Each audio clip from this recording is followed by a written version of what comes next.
अस्सलाम वालेकुम। उम्मीद है कि आप सब खैरियत से होंगे।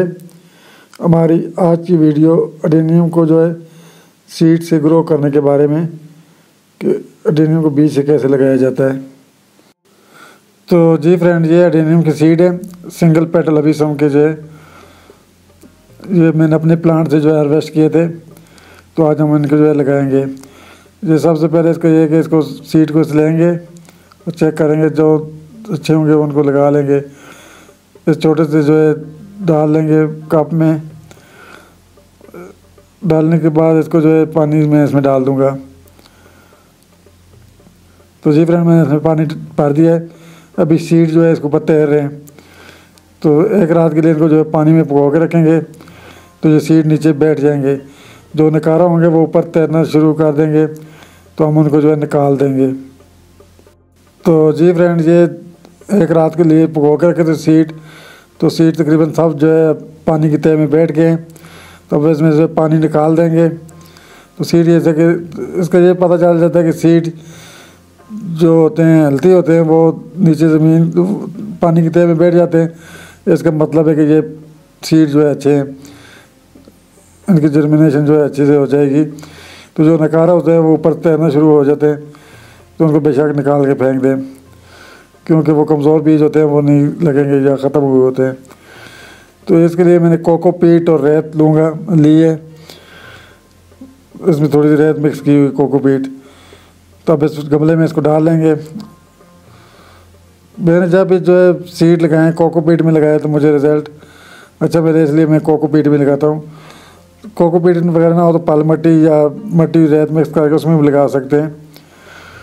तो अब इसको जो मट्टी को मैं साथ सीधा कर लूँगा, ऊपर ऐसे लेवल कर लूँगा। तो फिर इसको ऊपर जो है सीड वगैरह रख लेंगे, इस तरह करके सीधा कर लेंगे कोकोपीट को। अब जो है इसमें जो है बीज लगाएंगे। ऐसा बीज लेना है। बीज को ऐसे खड़ा नहीं लगाना है, ऐसे लिटा के लगाना है। तो 2-3 सीड आपको मैं लगा के दिखाता हूँ, तो फिर जो है बाद में दूसरे रख के आपको दिखाएंगे, क्योंकि अगर फुल दिखाएं तो बस वीडियो थोड़ी लंबी हो जाती है। इस वजह से शॉर्ट दिखाते हैं। मेन चीज़ होती है बताना किस तरह लगाया जाता है इनको। सीड को इस तरह करके सारे रख लेंगे।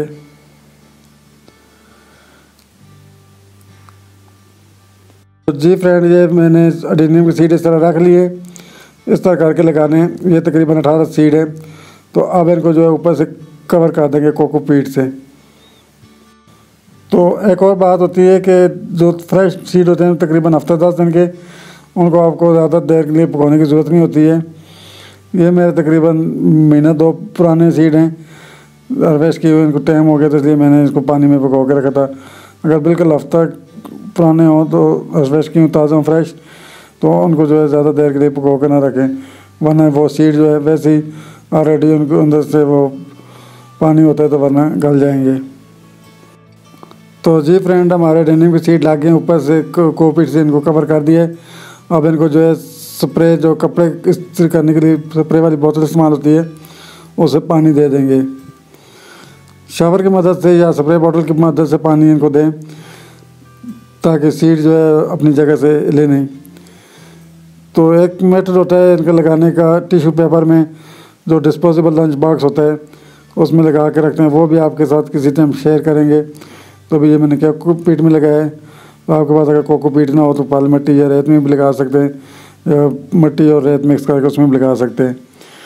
तो अब इनको लगाने के बाद मैं एक मेरे पास जो है बिन बना हुआ है, उसमें मैंने गार्डन वाली मट्टी डाली हुई है, उसमें रख देंगे इसको। तो जी फ्रेंड, अब सीड लग गए हैं। तो ये आपको जो सुर्ख रंग के ढक्कन वाला बिन नज़र आ रहा है, इसमें अंदर मैंने मट्टी डाली हुई है। ये गार्डन की मट्टी इसमें होती है। तो ये तकरीबन पूरा भरा हुआ नहीं है, तकरीबन 3 हिस्से इसमें मट्टी डाली है, ऊपर से थोड़ा खाली है। तो मैं कटिंग जो बीज वगैरह लगाता हूँ इसके अंदर रख देता हूँ और ऊपर से ढक्कन बंद कर देता हूँ। तो इस जहाँ पे जो रखा हुआ है इसमें थोड़ी देर के लिए धूप आती है, ज़्यादा साया ही रहता है। तो अडेनियम की सीड लगाने के बाद जो है इनको साया वाली जगह पर रखें, जैसे जगह पर रखें जहाँ छन के धूप आती है। डायरेक्ट धूप में नहीं रखना है। तो मुझे इसमें जो रिज़ल्ट बहुत अच्छा मिलता है, तो इसलिए मैं इसी में रखता हूँ। तो जी फ्रेंड, ये जो मैंने सीड लगाए थे 18 सीड लगाए थे, उनमें से जो तकरीबन ये 14 जर्मिनेट हो चुके हैं। तो ये रिज़ल्ट आपके साथ शेयर कर रहा हूँ इसका। तो ये देखिए माशाल्लाह इनकी अच्छी सी ग्रोथ हो रही है। अब इनका अगला स्टेज आता है को इनको अभी कुछ दिनों के बाद देर के लिए जो है ऐसी जगह पर रखेंगे जहाँ हल्की धूप आती होगी। डायरेक्ट धूप में इनको भी नहीं रखना होता है, ऐसा ऐसा करके जो है फुल धूप में लाना पड़ता है इनको।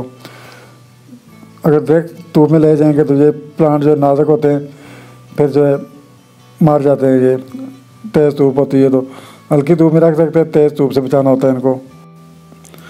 तो जी फ्रेंड, ये कुछ सीड मैंने टिश्यू पेपर में लगाए थे, लंच बॉक्स में लगा के, तो टिश्यू पेपर में इनको लपेट के रख दिया था। तो ये इसकी तफसीली वीडियो आपके साथ शेयर करेंगे। तो ये देखें इन्होंने भी अपनी जर्मिनेशन स्टार्ट की हुई है। तो इस मेथड से भी लगा सकते हैं, टिश्यू पेपर वाले में भी और कोकोपीट या मट्टी वगैरह में भी। तो जी फ्रेंड, ये अडेनियम के सीड मेरे कोकोपीट में लगे हुए हैं। तो ये पहले लगाए थे तभी ये देखिए माशाल्लाह कितना अच्छे से जो ग्रोथ हो जाती है। कोकोपीट में मुझे रिजल्ट अच्छा मिले इसलिए मैं कोकोपीट में लगाता हूँ। तो ये देखिए अब इस साइज़ के हो जाएं जब, तो इनको जो है बेशक जो है आप अलग अलग शिफ्ट करके लगा सकते हैं। यह तकरीबन इनकी हाइट है 2 से 3 इंच हो गई है। तो जब इस स्टेज पे पहुंच जाएं तो उनको इस तरह अलग अलग करके लगा लें। ये मैंने एक प्लांट इसके अलग करके लगाया था, ये मिट्टी और गोबर की खाद में लगाए हुए हैं। तो जी फ्रेंड, ये थोड़ी सी इन्फॉर्मेशन थी अडेनियम को सीड से लगाने के बारे में जो आपके साथ शेयर की। अब तक के लिए इतना ही, फिर मिलते हैं एक नई वीडियो के साथ। तब तक के लिए अल्लाह हाफ़िज़।